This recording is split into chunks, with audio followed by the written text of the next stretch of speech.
प्रभो कलिध्वान्तोदितादित्य श्रीकृष्ण परिवर्तिता परमानंद पाठाय प्रेम वर्षक्षराय ते सर्वदा सर्वसेव्याय श्रीकृष्णाय नमस्तु मे मदेक बंधो मत्संगी मद्गुरो मन्महाधन मन्निस्तारक मद्भाग्य मदानंदर्मस्तु ते साधु साधुता दायन नीचोच्चताकर आनमंचितदाचिन्माम प्रेमणा स्मृतकंठयोस्पुर नमो भगवते वासुदेवाय ओम नमो भगवते वासुदेवाय ओम नमो भगवते वासुदेवाय टेक्स्ट 47 शश्वत प्रशांतमभयम प्रतिबोधमात्रम शुद्धम समम सदसतः परमात्म तत्वम शब्दो न यत्र पुरुकार गवान क्रिया हो माया परैत्यभिमुखे च विलज्जमाना तद्वै पदम भगवतः परमस्य पुंसो ब्रह्मेति यद् विदुर्रजस्र सुखम विशोकम.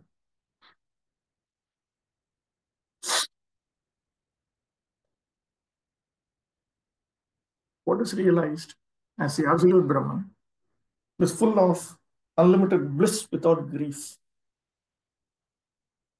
This is certainly the ultimate phase of the supreme enjoyer, the personality of Godhead. He is eternally void of all disturbances and fear. He is complete consciousness as opposed to matter, uncontaminated and without distinctions. He is the principle of the primeval cause of all causes and effects, in whom there is no sacrifice for fruitive activities, and before whom the illusory energy, being ashamed, does not stand.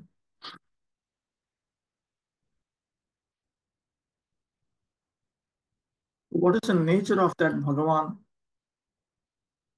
By focusing one's mind in dharana upon whom one crosses over Maya. Anticipating this, he speaks two verses, 47 and 48.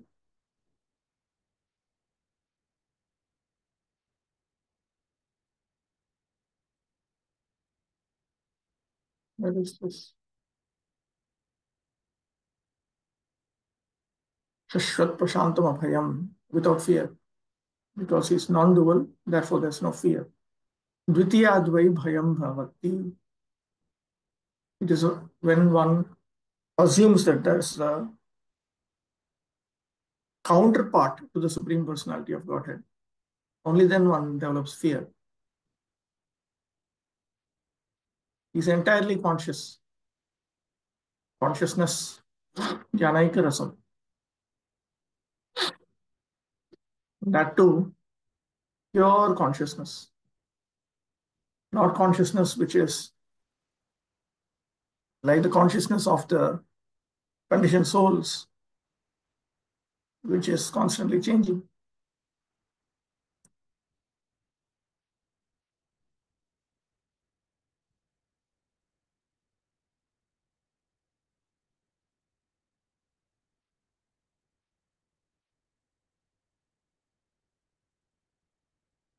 Beyond he's beyond the range of sound.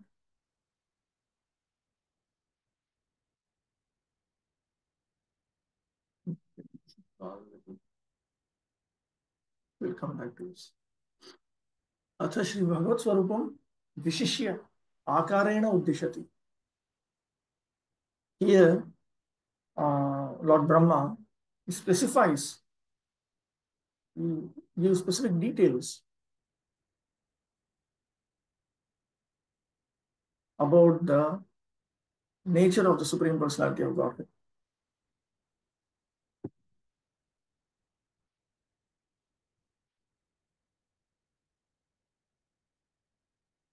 At the same time, he also talks about the impersonal aspect of the Supreme Lord.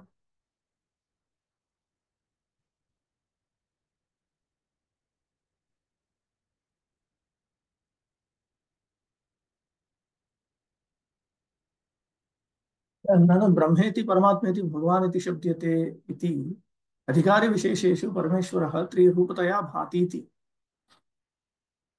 Now we know from 1.2.11 that the Supreme Lord himself is revealed in three different forms to persons who have appropriate qualifications for them, for the revelation of particular forms. तत्र आपीयतां कर्ण कषाय शोषान् इत्यादिना शास्ता भविष्यति कलेर्भगवान् युगान्ते इत्यनेन भगवान् अशेष विशेषतया उक्तः. In 2.6.45 and 2.7.38, Bhagavan has been described with complete detail. तदुपासकाश्च येषां स एष भगवान् दयेदनन्तः इत्यादिनः किम् उ श्रुतधारणाये इत्यन्तेन उक्ताः.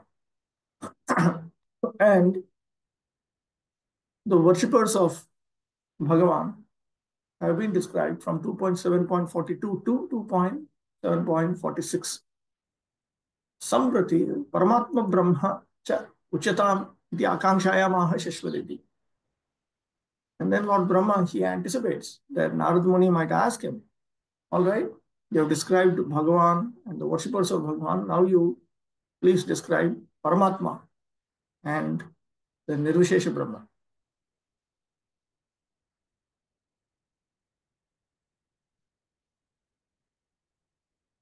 सदसतः उत्तम अधमस्य ब्रह्मादिस्तंभ पर्यन्तस्य जीववृन्दस्य परमात्मा परमात्मा तत्त्वं परमात्मा तत्त्वं समम् एकरसमेव.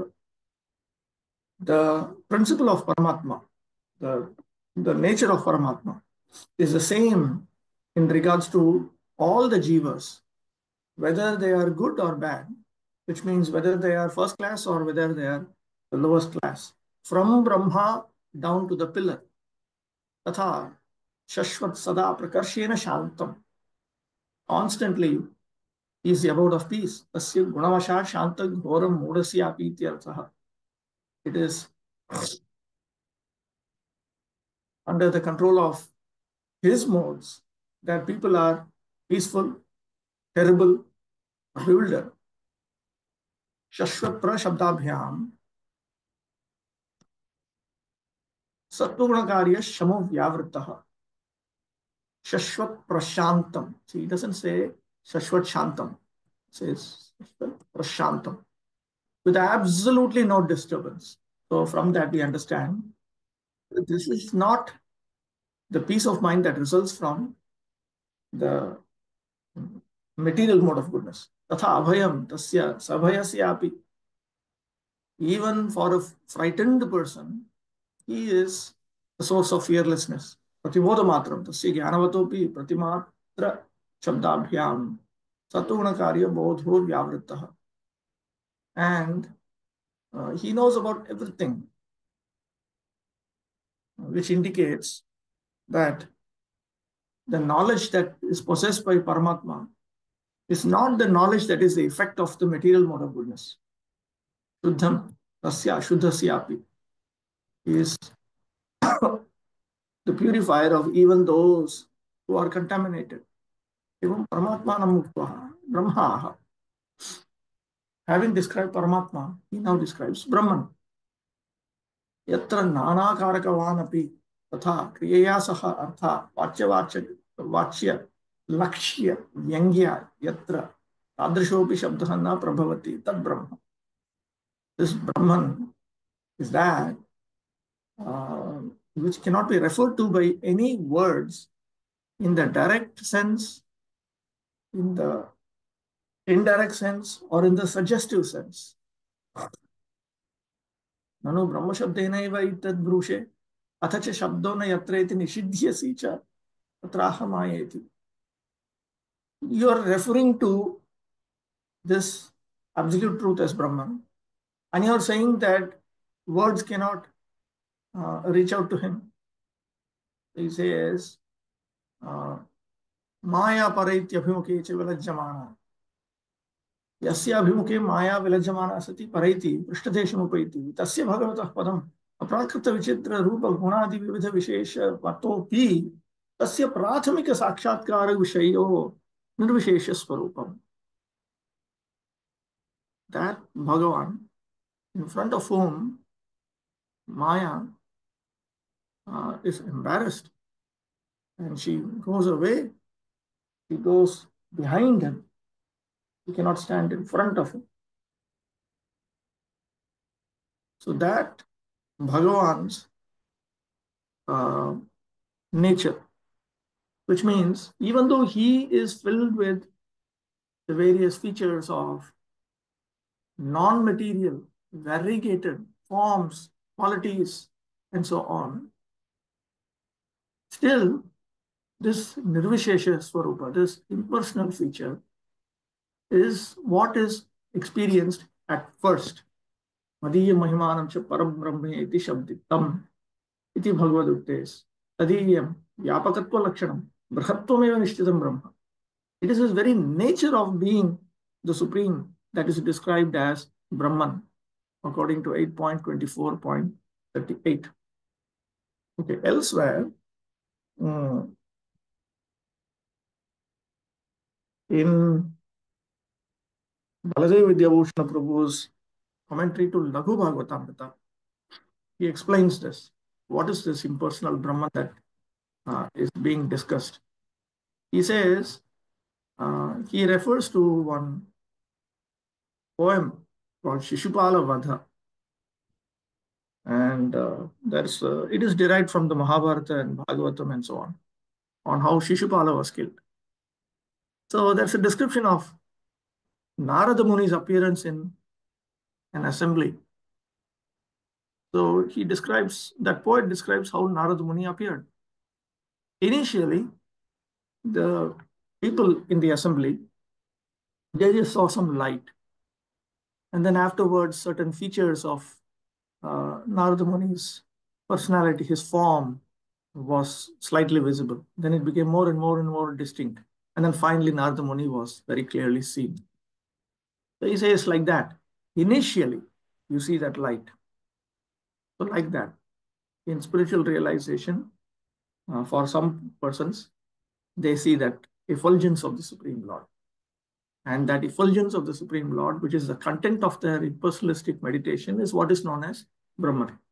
There is no Brahman independent of Bhagavan. It is simply the first experience of Bhagavan. Ayam bhava. This is the implication. Shabdasya akasha gunatvena mayaka rupa gunadi mantam bhagavantam api shabdobhidatum yadyapi na prabhavati. Even though words or sound being a quality of ether, cannot describe Bhagavan.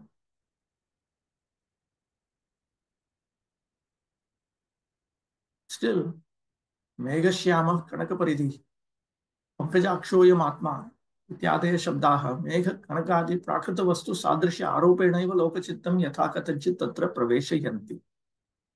Still, there are scriptural statements like this Supreme Lord, he has the complexion of the blackish cloud, and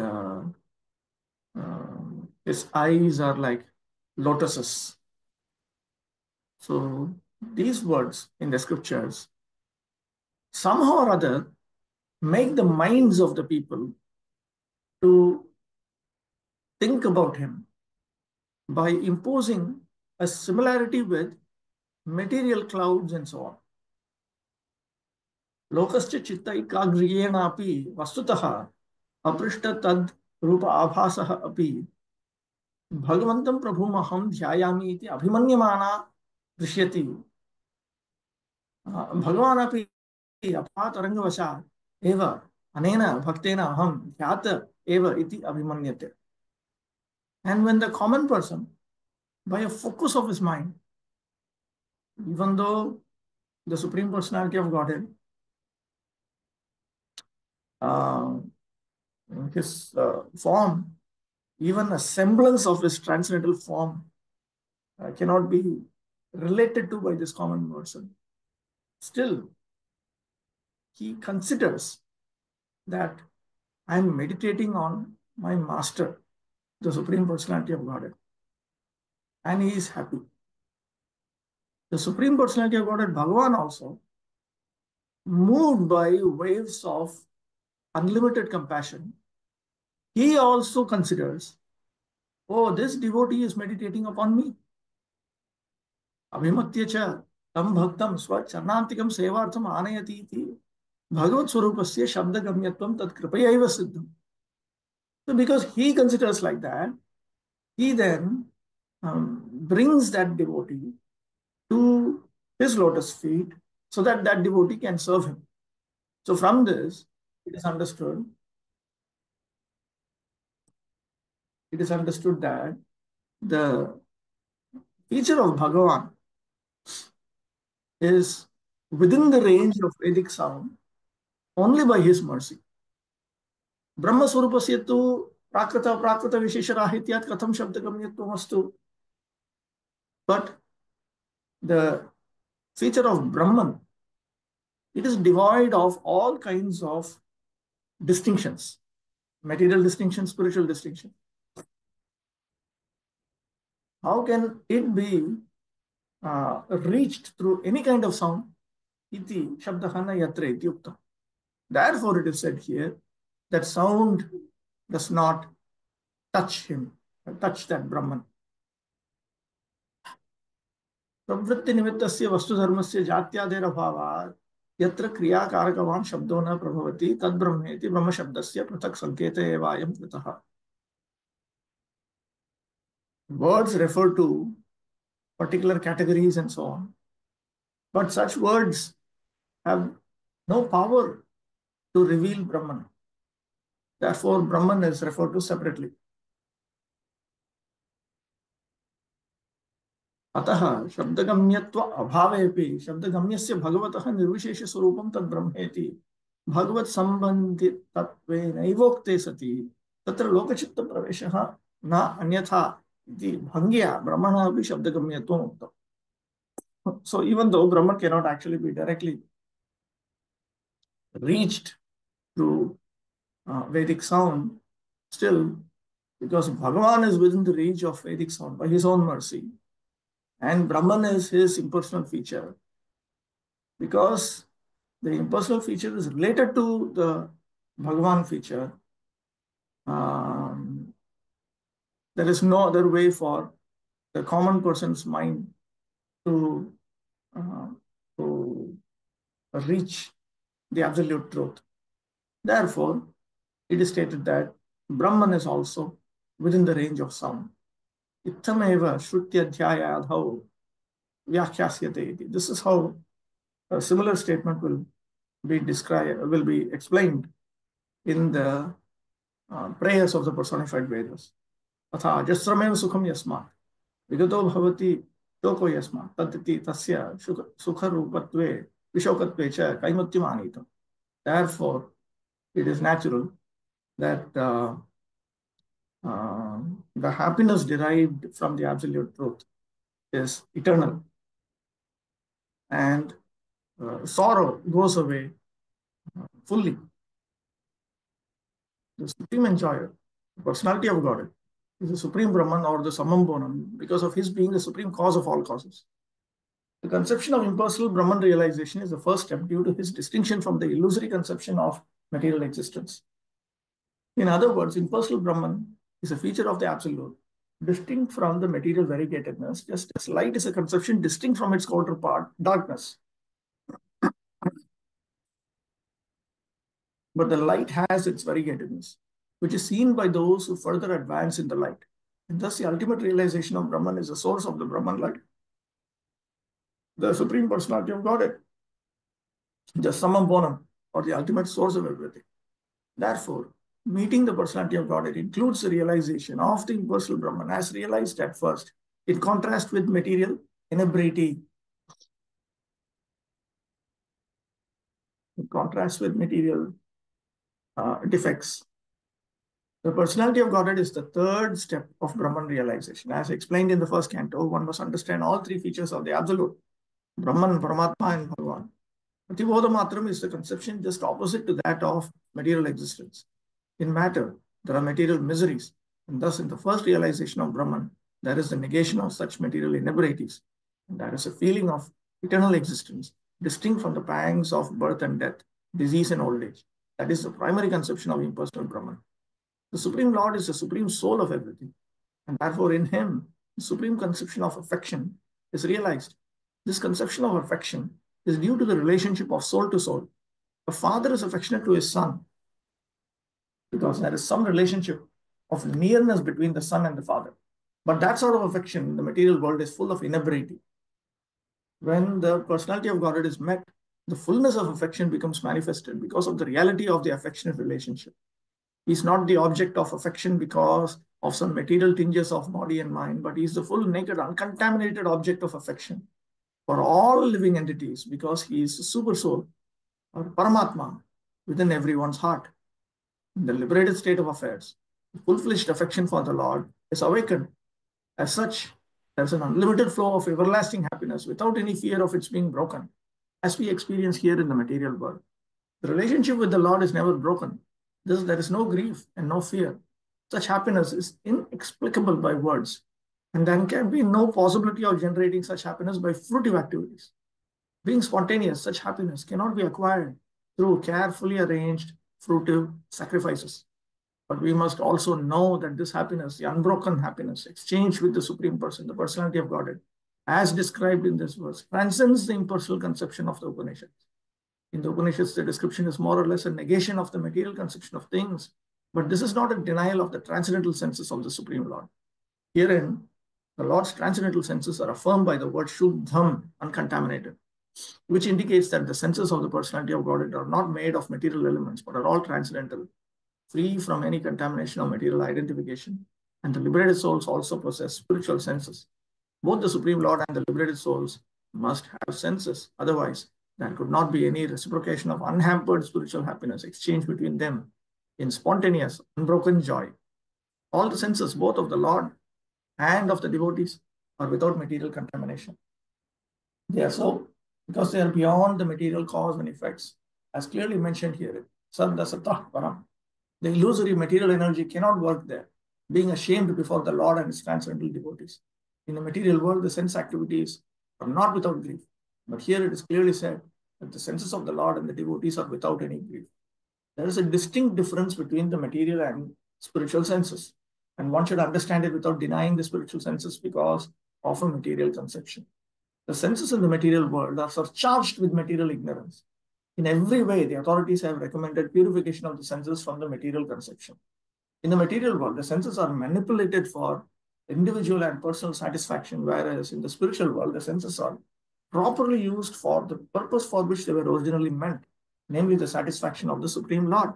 Such sensual activities are natural, and therefore sense gratification there is uninterrupted and unbroken by material contamination because the senses are spiritually purified.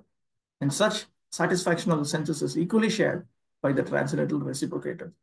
Since the activities are unlimited and constantly increasing, there is no scope for material attempts or artificial arrangements. Such happiness of transcendental quality is called Brahma Saukhyam, which will be clearly described in the fifth canto.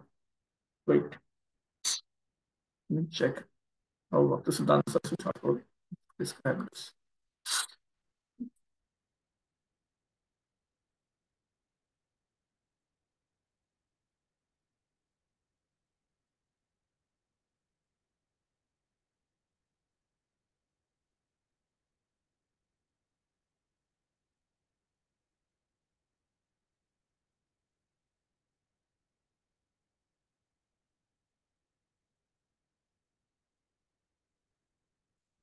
So,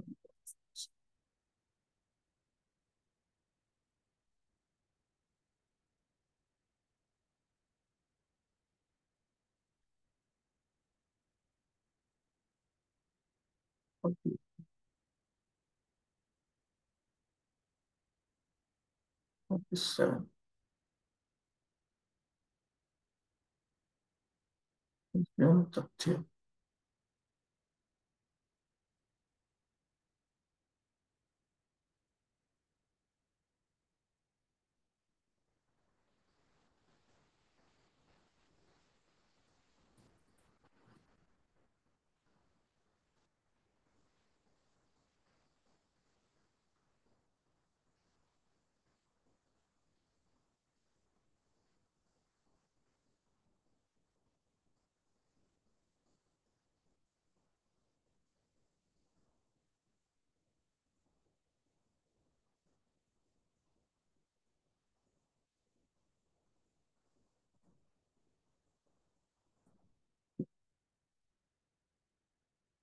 648. Sadhyang niyamya yatayo yamakarta hetim jahyu swaradiva nipana kanitram indra. In such a transcendental state, there's no need of artificial control of the mind, mental speculation, or meditation as performed by the Gyanis and Yogis. One gives up such processes as the heavenly king Indra forgoes the trouble of digging a well.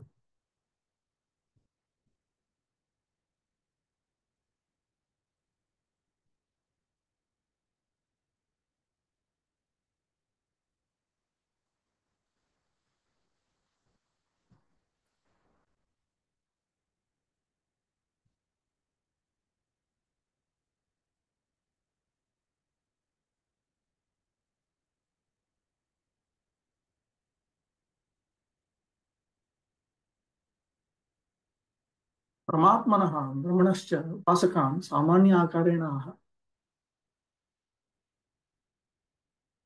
Now here, in general terms, he talks about the worshippers of Paramatma and Brahman. Saha anchati iti sadhyak sahacharam manaha yam paramatmanam yat brahmacha pratiniyamya yasmin sthirikritya yam iti punsvamarsham yatayaha yatnashila yoginah sannyasinaha cha ततः भेदः तद्भावः अकर्तः तत्र हेतिं साधनं जह्युः त्यजेयुः अनुपयोगान् न आद्रियन्त इत्यर्थः. So this is about the yogis and sannyasis who fix their minds on Paramatma and Brahman, and uh, who give up unnecessary practices. Upayoga abhavena sadhana nadare drishtanta. When something is not required for their pursuit of realizing Brahman or Paramatma, it is given up. And the example for that is this. One gives up such processes as the heavenly king Indra forgoes the trouble of digging a well.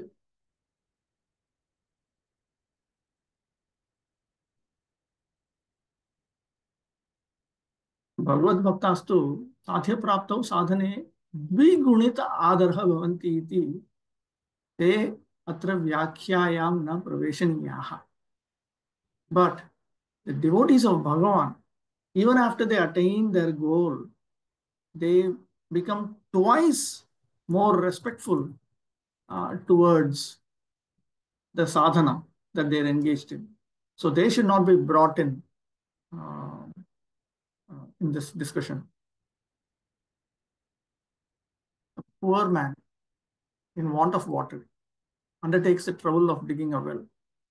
Similarly, those who are poor in transcendental realization speculate with the mind or meditate by controlling the senses, but they do not know that such control of the senses and achievement of spiritual perfection are simultaneously made possible as soon as one is actually engaged in the transcendental loving service of the Supreme Person, the personality of God. It is for this reason that the great liberated souls desire to associate for hearing and chanting the activities of the Lord. The example of Indra is very appropriate in this connection. King Indra of heaven is the controlling deity or demigod for arranging clouds and supplying rains in the universe. And as such, he does not have to take the trouble to dig a well for his personal water supply. For him, digging a well for a water supply is simply ludicrous. Similarly, those who are actually engaged in the loving service of the Lord have attained the ultimate goal of life. And for them, there is no need of mental speculation to find out the true nature of God or his activities. Nor do such devotees have to meditate upon the imaginary or real identity of the Lord. Because they are actually engaged in the transcendental loving service of the Lord's pure devotees have already achieved the results of mental speculation and meditation. The real perfection of life is therefore to be engaged in the transcendental loving service of the Lord. Picture.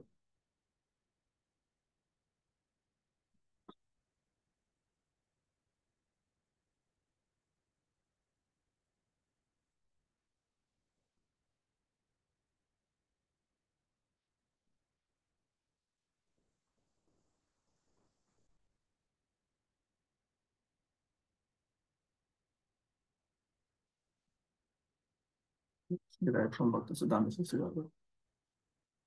Okay, text 49.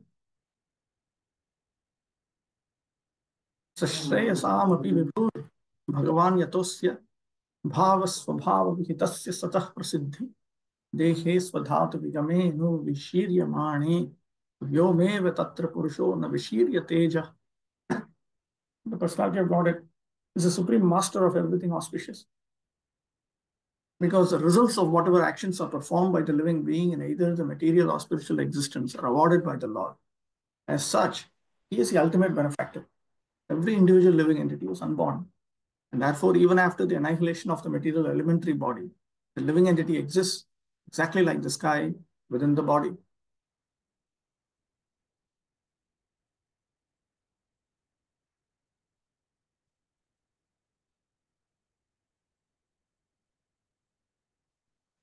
एवं तावत् अजस्र सुखम विशोकम ब्रह्मैव भगवतः स्वरूपम तत्प्राप्तानां च न प्राप्यं कृत्यं वा किंचित् अस्ति इति उक्तम्.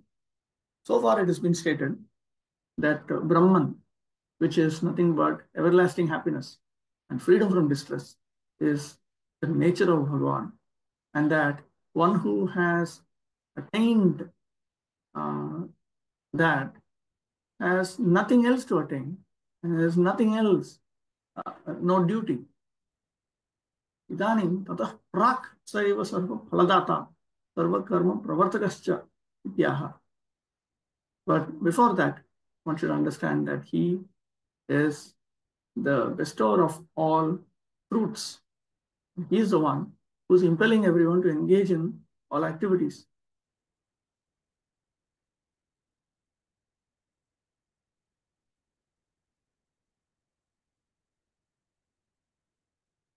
स एव हि भगवान् श्रेयसां पञ्चविधमुक्तीनाम् अन्येषां च पुरुषार्थानां विभुः प्रदाता.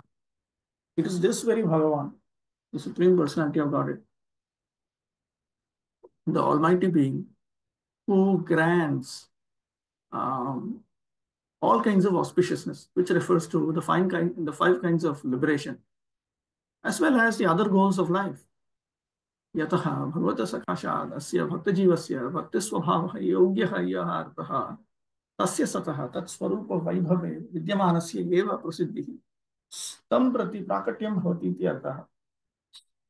Because it is from Bhagavan that this devotee jiva, he attains success that is appropriate to his nature of bhakti while being situated in his nature.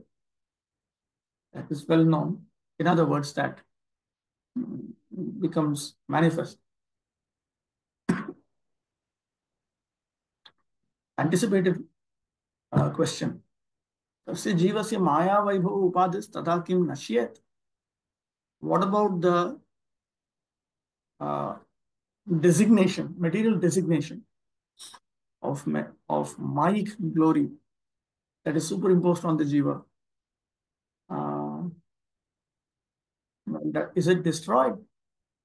Nashepi va jivatvam kim tishthed. And after is destroyed, will the jiva exist as a jiva? And that is responded to here.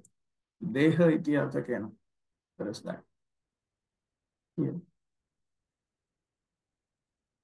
Even after annihilation of the material elementary body, the living entity exists exactly like the sky within the body.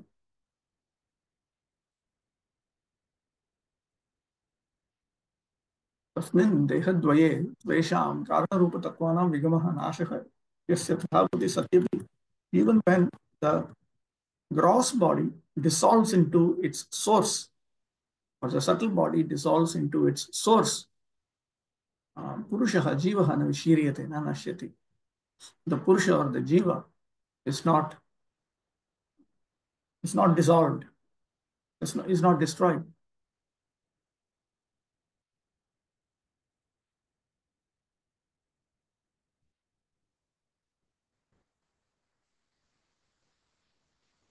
Moreover, Vishwanath Chakravarti, these are specific points of Vishwanath Chakravarti which he brings out repeatedly in his writings.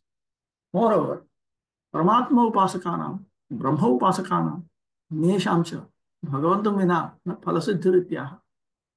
The worshippers of Paramatma and the worshippers of Brahman and the others, they cannot attain their respective results. They cannot successfully attain their respective results without Bhagavan.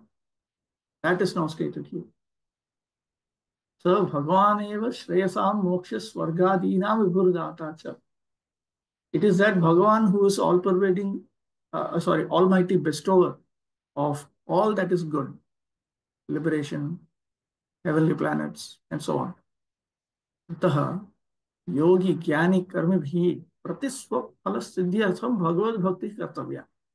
Therefore, the yogi, the jnani, the karmis, all of them, to attain their respective fruits, their respective desired results, they must engage in Bhagavad Bhakti. किंच तस्य भक्तजीवस्य भावाः दास्य सख्य आदयः तत् स्वभावेन विहितस्य सतः उत्तम साधनस्य समुचित श्रवण कीर्तनादेः यतः भगवत एव साक्षात् न तु परमात्मतः नापि ब्रह्मतः प्रकृष्टा सिद्धिरिति. And he is also himself the bestower of all of these natures of the Bhakta Jiva when he executes first class sadhana, proper engagement in Shravanam, Kirtanam, and so on. All of this comes about from Bhagavan, not from Paramatma, not from Brahman. Bhagavad Bhaktaistu Swaprema Phalasiddhyartham Yoga Jnanadikam na kartavyam iti bhava. The implication is the devotees of Bhagavan, in order to attain their result, their desired result in the form of love of Bhagavan, should not engage in yoga, jnana, and so on. Bhakti yoga jnanadikam sadhanam prati swasadhya vastu utpadane yavad asamartham tanmadhye eva devabhange sati kidrisham syat. Now, while one is executing bhakti yoga, bhakti or jnana, yoga, and so on, which are the means by which one can attain their respective goals, in the middle of that, if the body breaks down, तत्र स्वधातु विगमे स्व आरंभक धातूनां भूतानां विगमे वियोगे सति अनन्तरं तीर्यमाणेऽपि देहे पुरुषः जीवः व्योमैव देहस्थ आकाशमिव न विशीर्यते. Exactly like the sky within the body continues to exist, the Purusha or the Jiva continues to exist. Yataha ajaha tena dehena saha vasutah na jataha iti, because he is unborn. Ajaha, he is unborn. तेन च भक्ति ज्ञानादि वासनायाः समुचित स्थाने पुनरपि समुचितं देहं धृत्वा कृतैः साधनैः सिद्ध्यति. So then,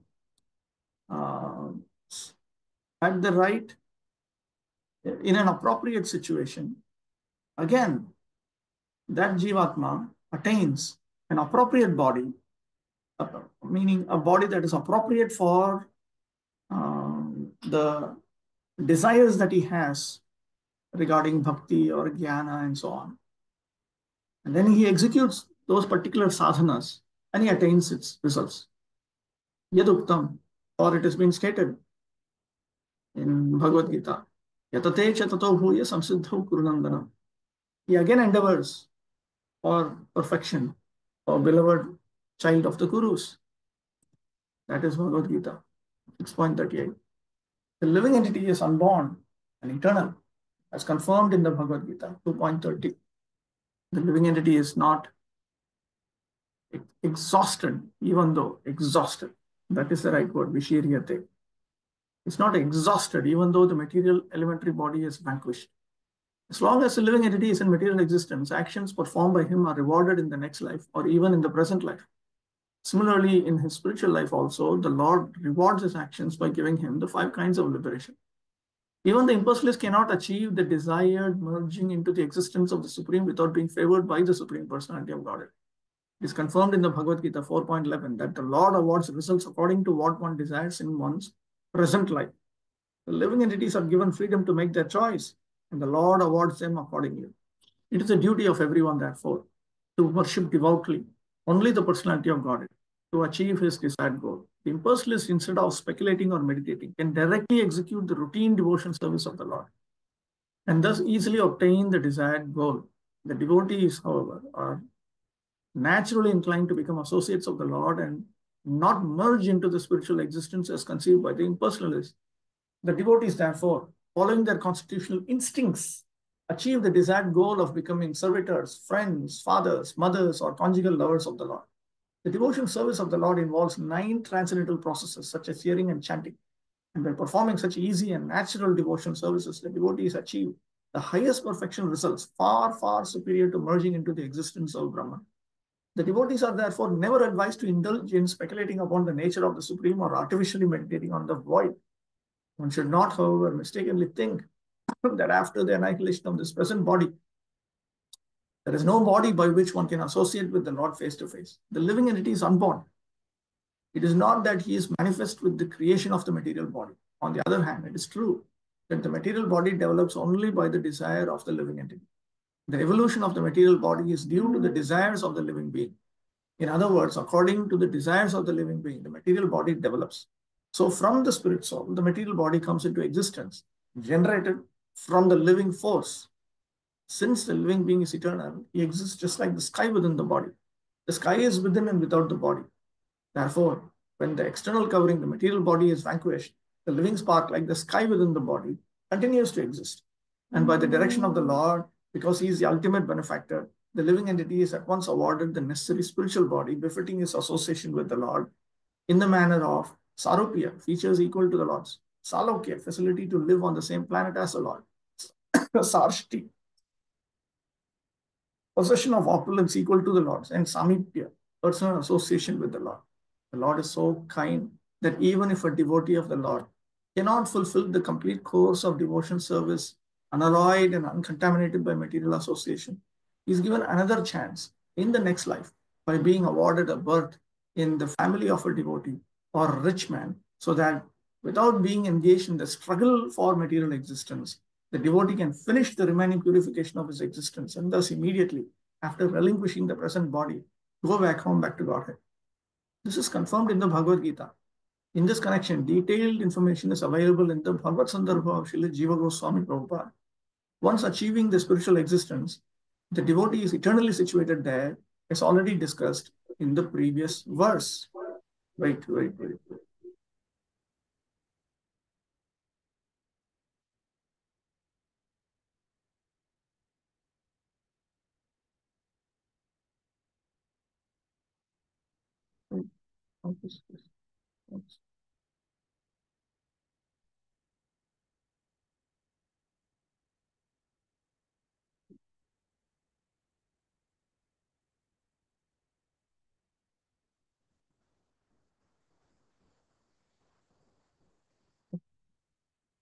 Fabulous explanation. Achyutanam Prabhu. Hare Krishna, Prabhu. Prabhu, this question is from previous verses. One is from 46th purport, where Srila Prabhupada is saying that surrendering oneself is in one's own hand. So is surrendering to Lord always one's free will, or it is affected by other things? It is also? always one's free will. No material conditions affected. No. Saranagati is part of, is preliminary to Bhakti Yoga, and it is part of Jaiva Dharma. It's the nature of the Jiva. Okay. And Prabhu, in 47th translation, it is written about Brahman in the second line. That is certainly the ultimate phase of supreme enjoyer. So why it is written like this? That It is the ultimate that phase. It is the ultimate position of the Supreme Enjoyer. The Supreme Enjoyer is the Supreme Lord. And it is his position that is described as Brahman. The entire spiritual world is described as Brahman. The spiritual sky, Prabhupada talks about spiritual sky and so on. That is Brahman. So absolute Brahman is certainly the ultimate phase of the supreme enjoyer. how I'll understand this? It means spiritual sky is his ultimate house. It is the position of the Supreme Lord. The Supreme Lord, just like the sun exists floating in its effulgence, so like that Bhagavan exists amidst his Brahman feature, his effulgence. Not matter. That is the point. Okay. Okay, let's move on. 650. Soyam ते भिहितस्तात भगवान विश्वभावनः समासेन हरेर्नान्यत् अन्यस्मात् सद् यत्. Dear son, I have now explained in brief the Supreme Personality of Godhead, who is the creator of the manifested worlds. Without him, Hari, the Lord, there are no other causes of the phenomenal and numinous existences. See? Sat, manifested, phenomenal, manifested to the conditioned souls. Numinous, that which is not manifested to the conditioned souls.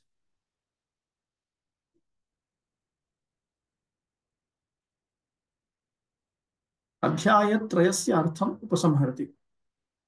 He now concludes the subject matter of the 3 chapters that have been dealt with so far.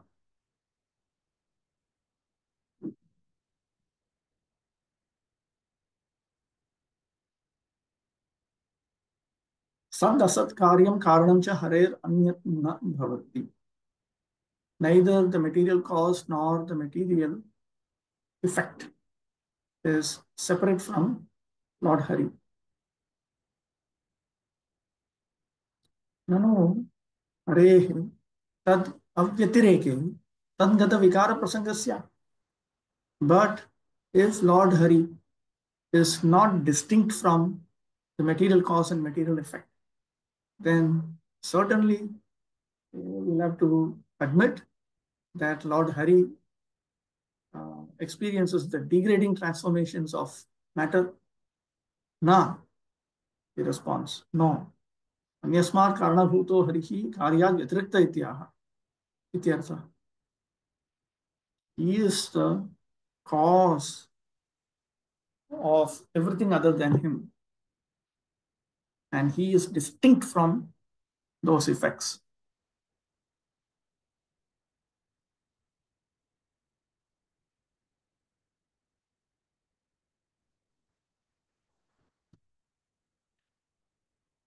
Tat sarvam harer nyat na bhavati. All of this sat and asat. Sat refers to gross and asat refers to subtle. All of that is not distinct from Lord Hari. Sukshmasya tat shakti rupatvad, sthulasya tat karya rupatvad iti bhava. Because that which is subtle is his potency and that which is gross is his effect.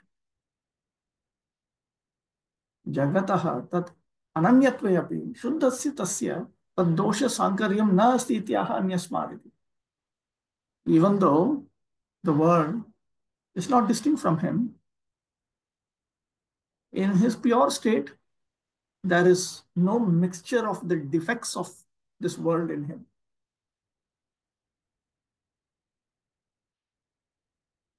Soyamiti Sankshepena Bhagavan eva uktaha. So, in brief, I have spoken to you about Bhagavan in terms of the effect and the cause. The effect refers to this world collectively and individually, and the cause refers to the Jivatma and Maya. Tat sarvam harer anyat na bhavati. All of that is not separate from Lord Hari. It's not different from Lord Hari. Jiva Maya yo shaktitvad shakti shaktimator abhedat shakti karyasya shakti ananyatvad divavaha. Because Jiva and Maya are his potencies. And there is no difference between the potency and the potent. Apart from that, the effect of potency is not distinct from the potency. This is implied.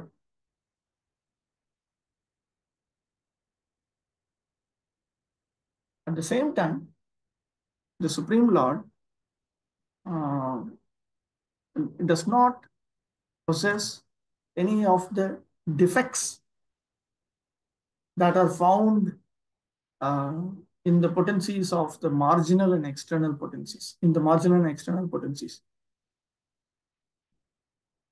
Bhagavate idameva advaitam iti sarvatra agrepi drashtavya. In Bhagavata, this is the form of Advaita that is presented. Not Kevala Advaita. Since we generally have the experience of the temporary material world and conditioned souls, trying to lord it over the material worlds, Brahmaji explained to Narada Deva that this temporary world is the work of the external potency of the Lord, and that the conditioned souls struggling here for existence are the marginal potency of the Supreme Lord, the personality of Godhead. There is no cause for all these phenomenal activities but Him, Hari, the Supreme Lord, who is the primeval cause of all causes. This does not mean, however, that the Lord Himself is distributed impersonally. He is aloof from all these interactions of the external and marginal potencies. In the Bhagavad Gita 9.4, it is confirmed that by His potencies alone, He is present everywhere and anywhere.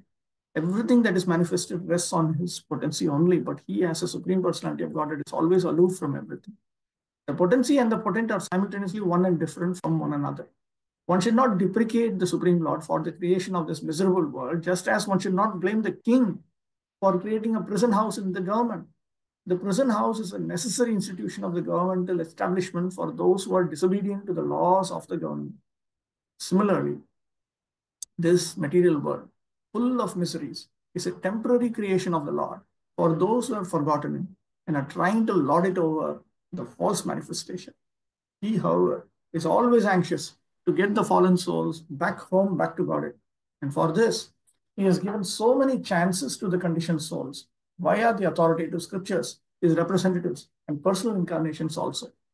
Since He has no direct attachment to the material world, He is not to be blamed for its creation. But I must also look at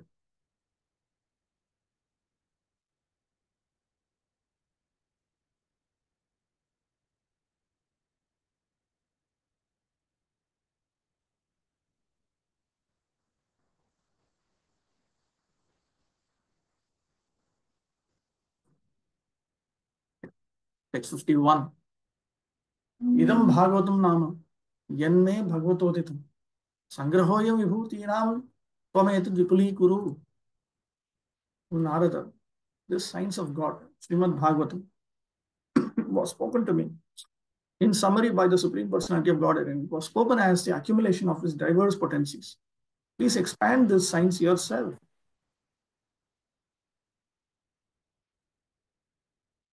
Lajiva Goswami notes that it was spoken to me in summary. This summary is the Chatushloki Bhagavata.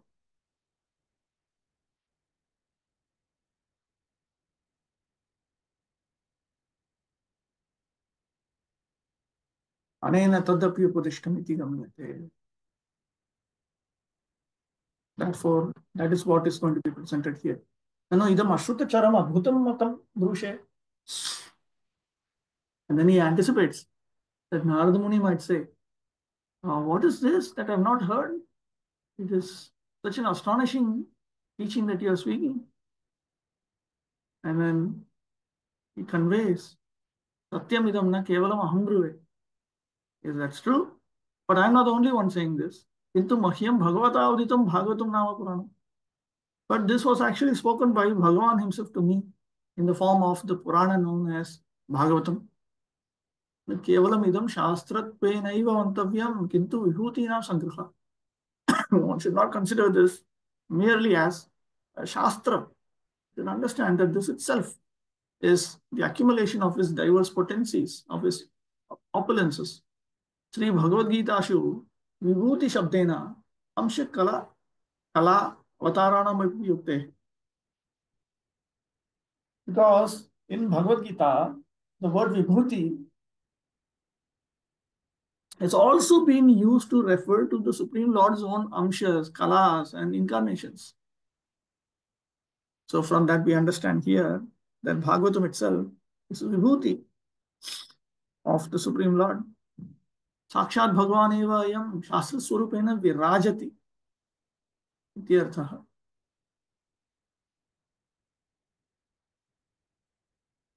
Directly, the Supreme Personality of Godhead Himself shines in the form of this Shastra. This is the meaning. Atastvameta vipulikurum sarvatra vistare. So spread this everywhere. Tadeva asya seva iti bhava. This is your service. That is the implication. Virajati. What does it say? Virajati.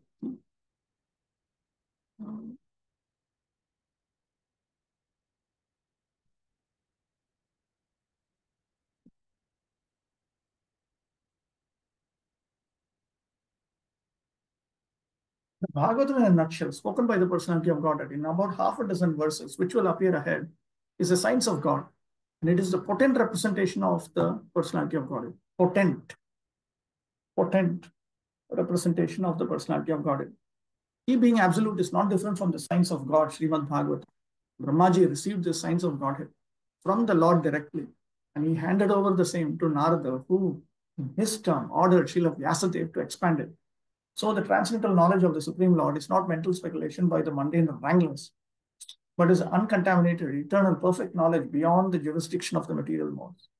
The Bhagavata Purana is therefore the direct incarnation of the Lord in the form of transcendental sound, and one should receive this transcendental knowledge from the bona fide representative of the Lord in the chain of disciplic succession from the Lord to Brahmaji, from Brahmaji to Narada, from Narada to Vyasa, from Vyasadeva to Shukadeva Goswami, from Shukadeva Goswami to Suta Goswami, and so on.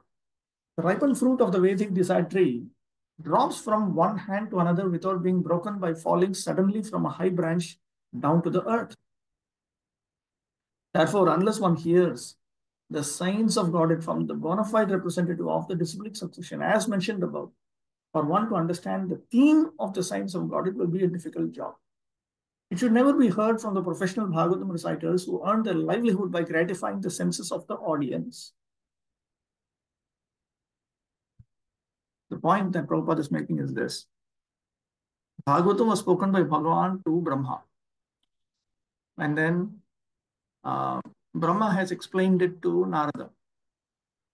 Now Narada is being instructed to spread this.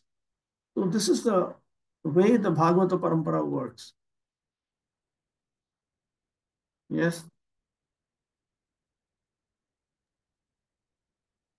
Prabhu, in the last line, by gratifying the senses of audience. So what this actually means, like sometimes we see there are jokes also in a lecture. So does it also fall in gratifying the senses of audience? Yes.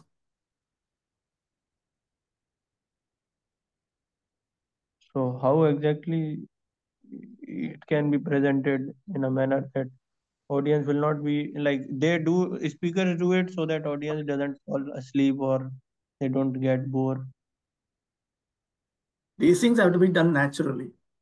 One has to become advanced in Krishna consciousness, then naturally the urge to present the pure message of Bhagavatam will come, and then he has to speak.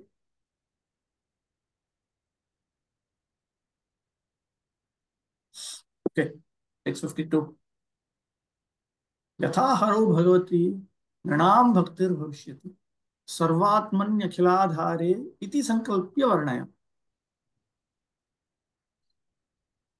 Please describe the science of Godhead with determination and in a manner by which it will be quite possible for the human being to develop transcendental devotion service unto the personality of Godhead Hari, the super soul of every living being, and the summum bonum source of all energies.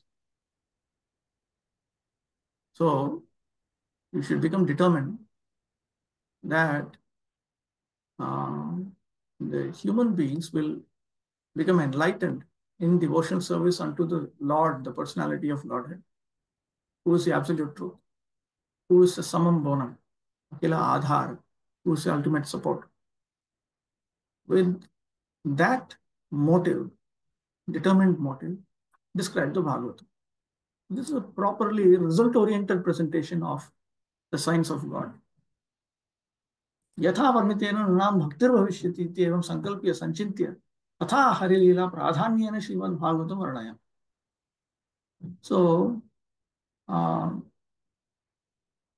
describe Srimad Bhagavatam predominantly on the basis of the pastimes of Lord Hari, while contemplating how men can attain devotional service to Lord Hari. Natu bhakti rasa vighatena kevalam tattvam ityartha. Not merely the philosophy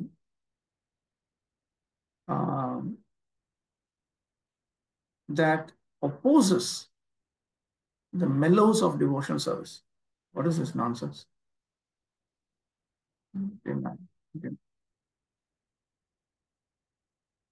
I got one beautiful dialogue box which I hate. Tad bhakti artham cha swarupa shaktimaya leela varnam shreshtham ajita ruchira leela krishna sarah ityade. This should be presented in such a manner that people can accept bhakti. For that, he has to describe the Lord's pastimes dealing with his personal potency. There is a reference to this in 12.12.69. Bhakti Sandarbha has a remark on this. Bhavishyati avashyam bhave iti imam prakaram sankalpya niyamena angikritya. So you become fixed through a regulative method by which people will certainly take to devotional service to Lord Hari.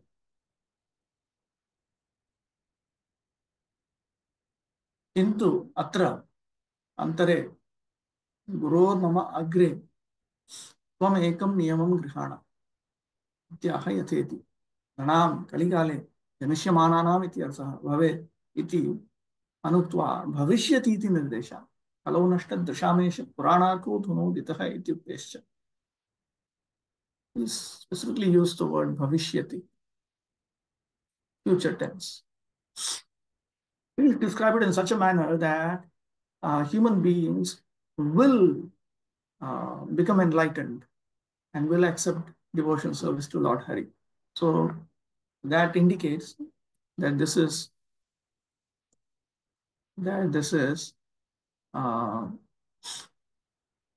meant for the human beings who will take birth in the age of Kali.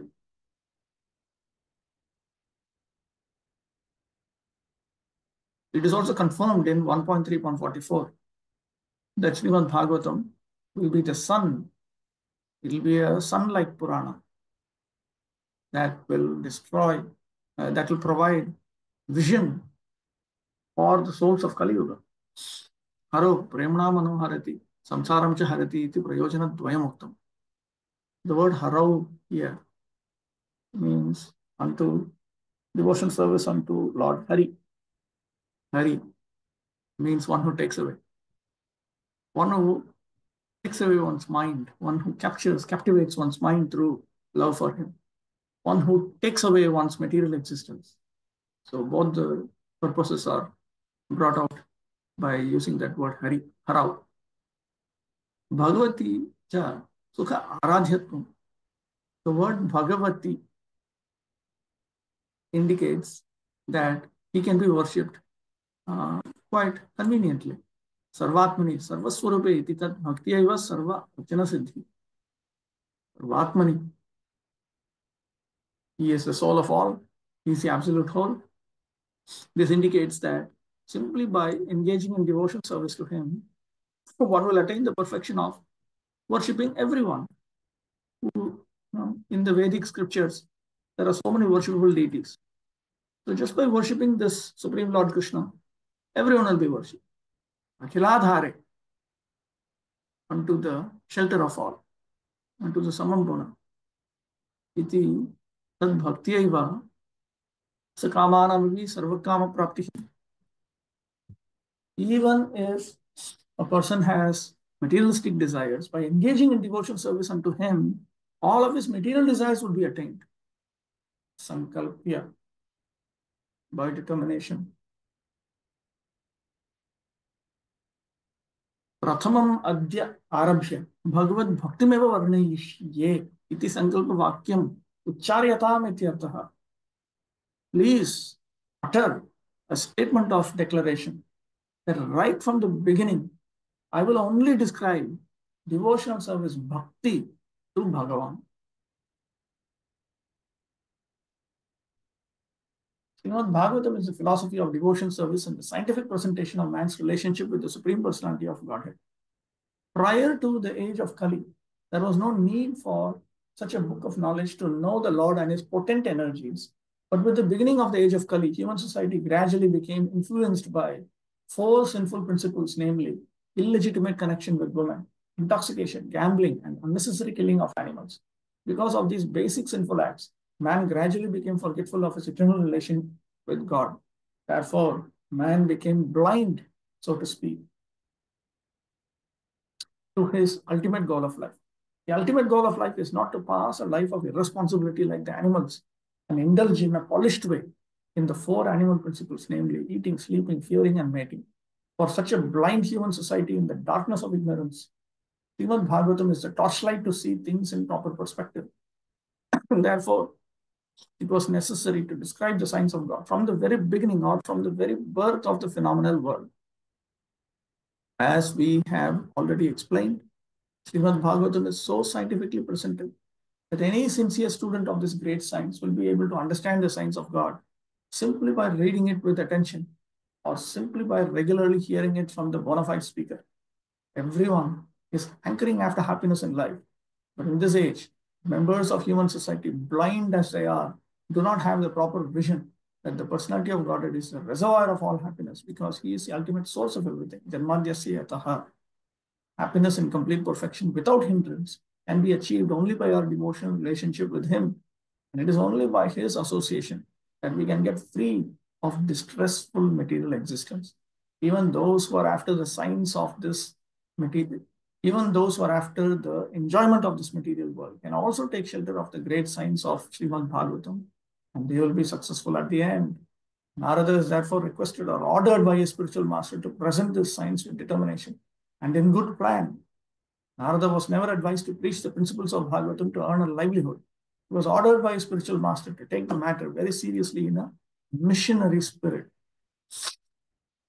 53. Mayam varnayato mushya ishwarasyanamodataha shrinvata shraddhaya nityam mayayat manamukhyati. The Lord's activities in association with his different energies should be described, appreciated, and heard in accordance with the teachings of the Supreme Lord.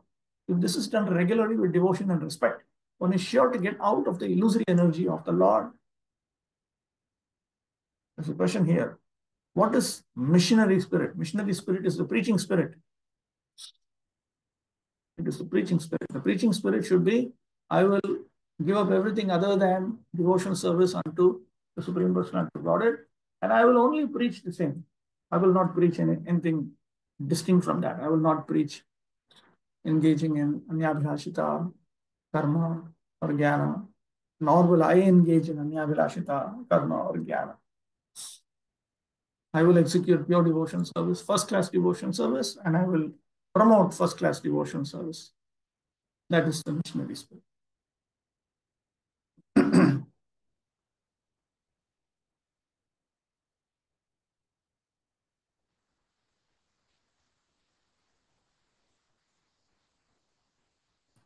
तदीय रुचि भाग्य अभावे चित्त शोधनार्थम मायामय तद्वैभवम Virat रूपमपि वर्णयन्. For those who don't have the fortune of a taste for anything related with Bhagavan, to purify the heart, the universal form, the Virat Rupa, which is simply his glory in the form of Maya. That should be described by you.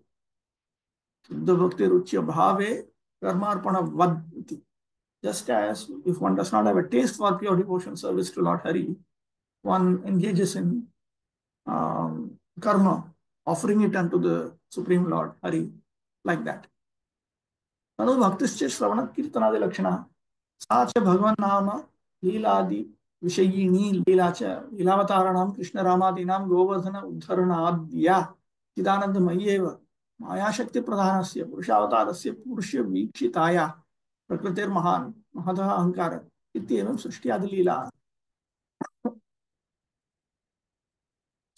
माया संबंधिनी इति माया वर्णनीया न वा.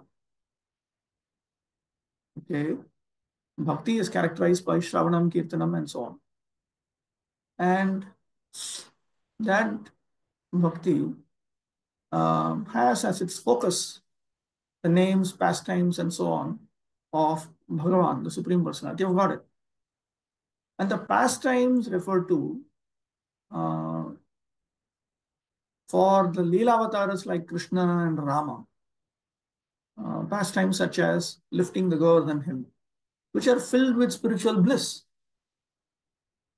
For the Purusha avatars, who are primarily dealing with Maya Shakti, there are pastimes of creation and so on, such as the Supreme Lord glances at Prakriti, and from Prakriti Mahatattva comes, from Mahatattva Ahankara comes, and so on. So this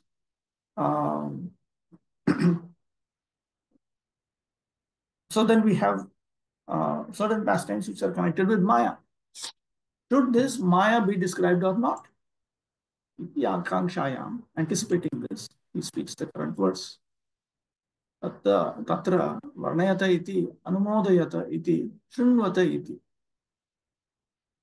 kirtana smarana shravana bhakti upakarana vena maya varnana api bhaktireva. As an assistant to kirtana bhakti, smarana bhakti, shravana bhakti, descriptions of Maya in this manner, that is also bhakti.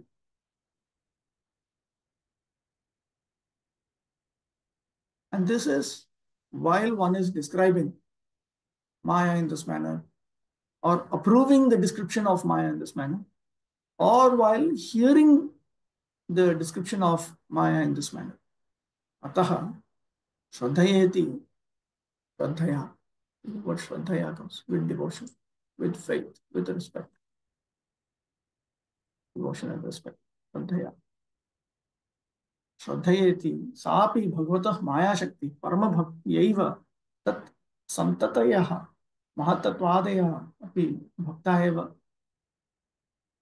Iti Tritiye Tesham Stuto Vyakti Bhavishyati Iti. The word Shraddhaya indicates that the Maya Shakti of Bhagavan is also a great devotee.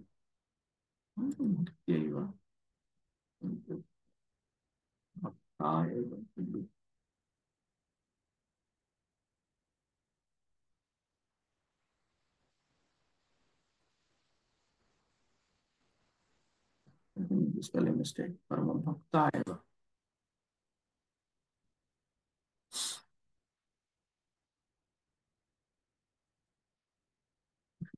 So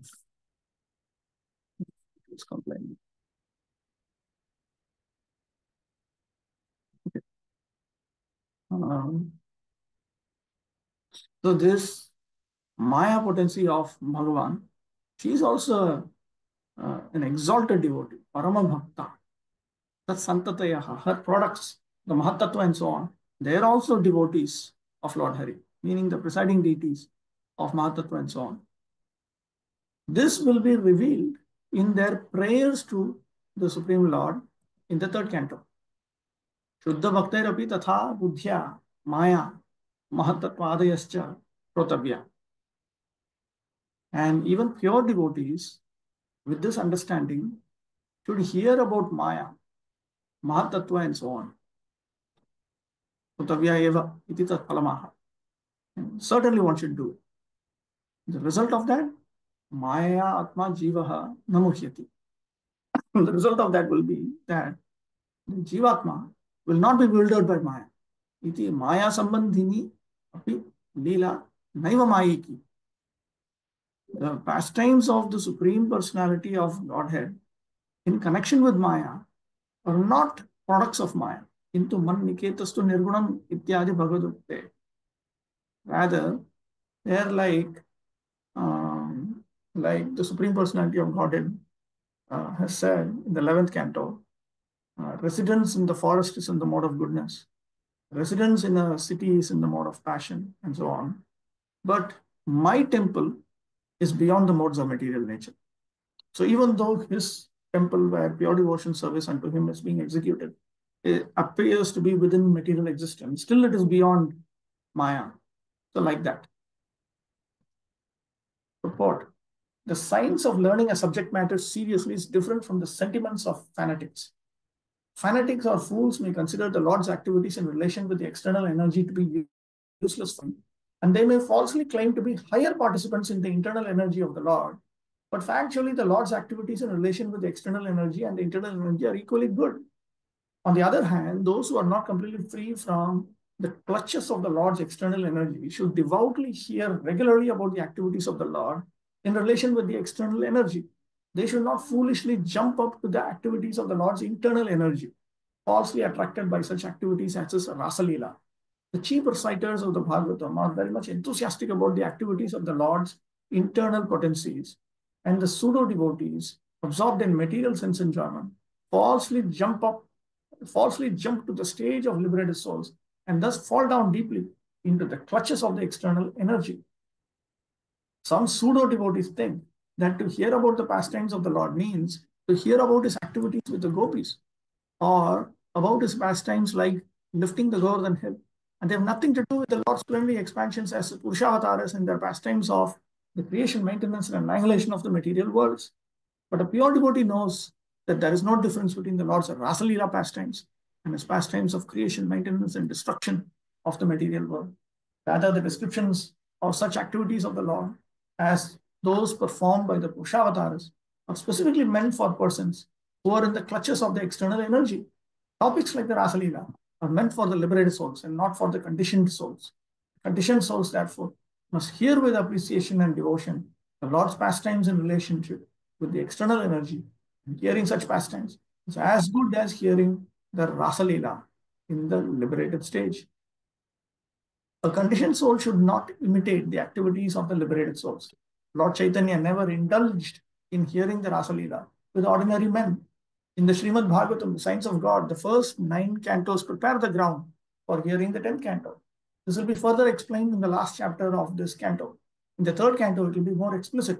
The pure devotee of the Lord, therefore, must begin reading or hearing Srimad Bhagavatam from the very beginning and not from the 10th canto. We have several times been requested by some so-called devotees to take up the 10th canto immediately, but we have refrained from such an action because we wish to present Srimad Bhagavatam as a science of Godhead and not as a sensuous understanding for the conditioned souls. This is forbidden by such authorities as Sri Brahmaji. By reading and hearing Srimad Bhagavatam as a scientific presentation, the conditioned souls will gradually be promoted to the higher status of transcendental knowledge after being freed from the illusory energy based on sense enjoyment.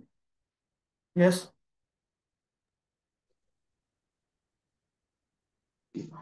Then I need some practical guidance. Like in some of the students, we were taking up Lord's pastimes, not exactly Ras Leela, but some Vrindavan pastimes or maybe sometimes pastimes of Lord Ram.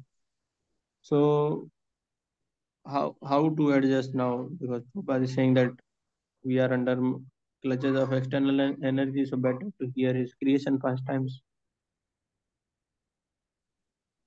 I thought for the basis they have already provided a whole syllabus of what to teach in which year and all that. It is there, Prabhu, but in that syllabus also, like sometimes portions or storylines from Bhagavatam comes, like one is Jad Bharat, then Dhruv Maharaj, then one's Prahlad Maharaj. Yeah, that's okay. So one has to emphasize that which is required for the audience. Anything which will help the audience develop Vairagya, Vidya, and Bhakti. That is the basic idea.